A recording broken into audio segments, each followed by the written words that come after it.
The gathering storm. Around Stephen A. Smith, allies turned adversaries, a titan of sports media, Stephen A. Smith suddenly finds himself under fire. Stephen A. It kicked off with Jason Whitlock. We're going to call today's show Meet the Sham.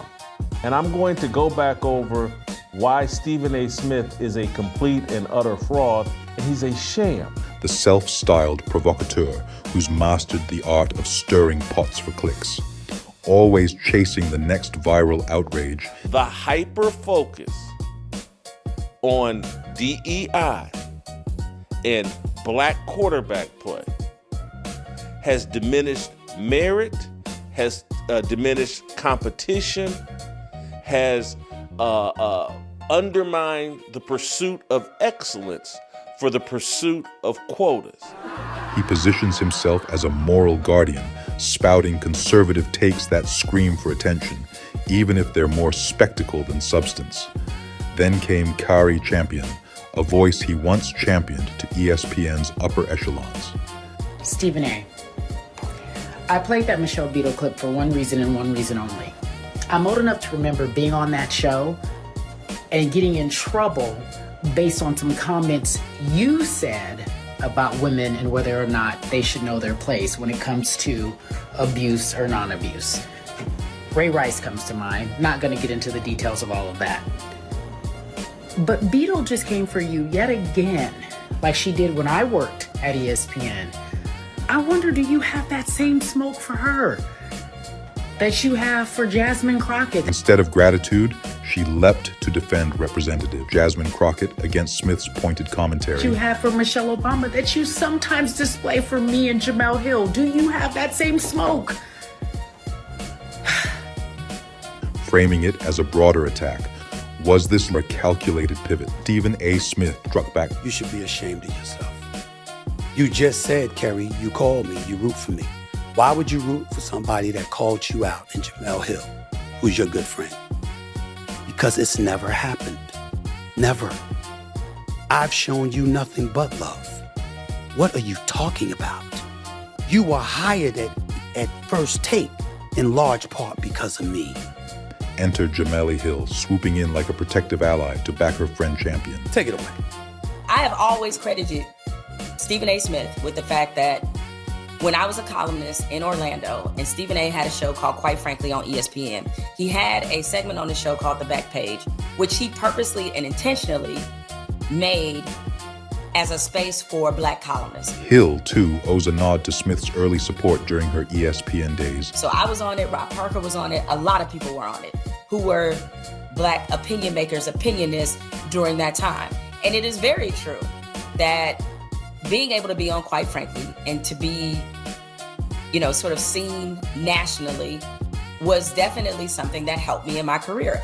And I'm not trying to discredit anything that you have done for me. But you saying that you helped Kari get to First Take, I know that unequivocally not to be true. Do I think that you put in a good word here and there for Kari? I'm not saying that you didn't. I knew based off my own conversations with Skip that Kari wasn't his first choice. So you were completely telling the truth about that. So to then suddenly reframe this story like you're the reason that Kari Champion wound up on First Take, bro, I got nothing against you, but I'm just calling bullshit on that. Here she was, inserting herself into the fray, perhaps to amplify her platform or simply ride the wave of controversy. She went as far as to say he shouldn't take credit for the things that he did for people, where he shouldn't bring them up. As far as what I said in response to it, Kari's my girl, that's my dog. And so I'm not gonna let her be out here by herself. Yeah. Now, Marcellus Wiley joins the fray.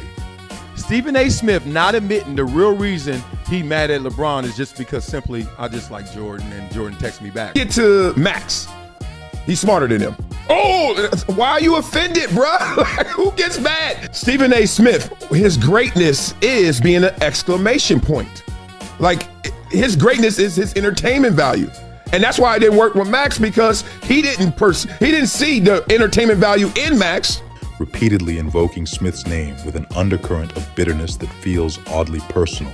Marcellus, Speaking about what you didn't like, respectfully, let me tell you what I don't like about you. Since you are also my former colleague at ESPN, I didn't say I don't like you. I said, let me tell you what I don't like about you, meaning what you're doing or what you've done. Bro, you've never called me once to ask me what happened.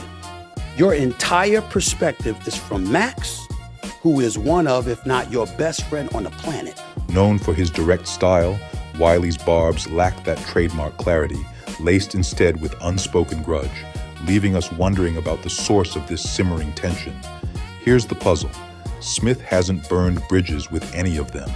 In fact, he's been a ladder builder, boosting careers without asking for payback. Stephen A. Stephen A. Stephen A. Stephen A. Is this barrage driven by envy? A man grinding relentlessly to secure his family's future, turning passion into prosperity? Does that success breed resentment? Or is it simpler, the allure of headlines, where bashing a big name guarantees eyeballs and engagement? This drama exposes an uglier truth in our cultural landscape. When a black man like Smith rises through sheer hustle without compromising his community or peddling stereotypes, we should celebrate, not crucify. Diversity of thought is our strength. Differing views on politics, family, or life shouldn't label anyone a sellout. And you're gonna mention my name. Can we cut out the profanity?